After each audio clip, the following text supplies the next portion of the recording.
భోగి రోజు నేను చేసిన పనులైతే ఏంటంటే అండి, దేవుడి దగ్గర పూజ, వంట ఏం చేశాను, దేవుడికి నైవేద్యం ఏం చేశాను అనేది వీడియో అయితే కొంచెం లేట్‌గా అయితే అప్‌లోడ్ చేశాను. కొంచెం పనుల వల్ల అనమాట.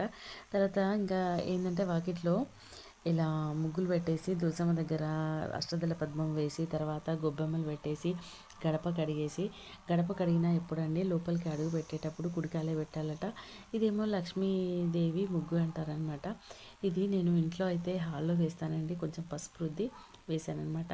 అలాగే భోగి రోజైతే కంపల్సరీగా నువ్వుల పొడి వేసి పరమాన్నం అయితే చేస్తారండి. ఎందుకంటే మనకు ఆరోగ్యానికి కూడా మంచిదనమాట. చలికాలం బాడీలో కూల్ ఎక్కువగా ఉంటది కాబట్టి, సో బాడీ హీట్ అవ్వడం కోసం అని చెప్పేసి మనం నువ్వులు వేడి కదా! సో అందుకని నువ్వులు వేసి పరమాన్నం వండుతారనమాట. ఇది మన సాంప్రదాయంగా వస్తూ ఉన్నదే కదా! మా సైడ్ అయితే అలాగే నువ్వులు పొడేసి వండుతామన్నమాట అండి.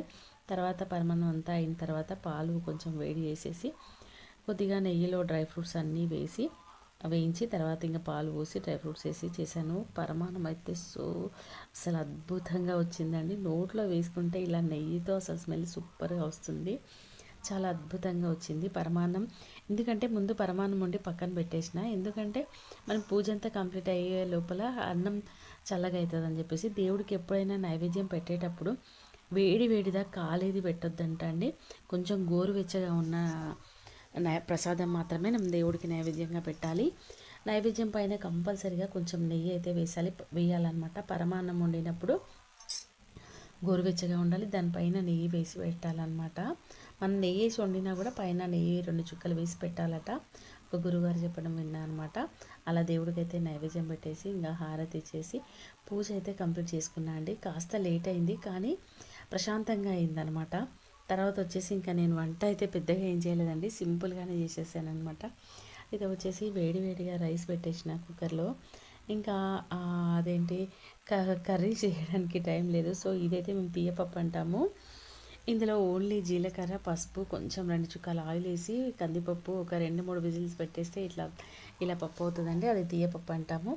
అలాగే ఇది వచ్చేసి ఏంటంటే మార్నింగ్ బొబ్బర్లు ఉడకబెట్టిన రసం వస్తే వస్తుంది కదండి, దాంతో ఇది చారు అనమాట. కట్టుచారు అంటాం దీన్ని. అసలు కట్టుచారు అంటే అండి అసలు నచ్చని వాళ్ళంటూ ఉండరేమో, అంత అద్భుతంగా ఉంటుంది అనమాట. ఇదైతే బొబ్బర్లతో కొన్ని ఇంకా చారంచుగా అని చెప్పేసి ఇవి వడలైతే చేసిన అనమాట. తర్వాత వచ్చేసి ఇంకా మన హైలైట్ అయిన పరమాన్నం అనమాట. సూపర్గా ఉంది, చాలా టేస్టీగా వచ్చింది.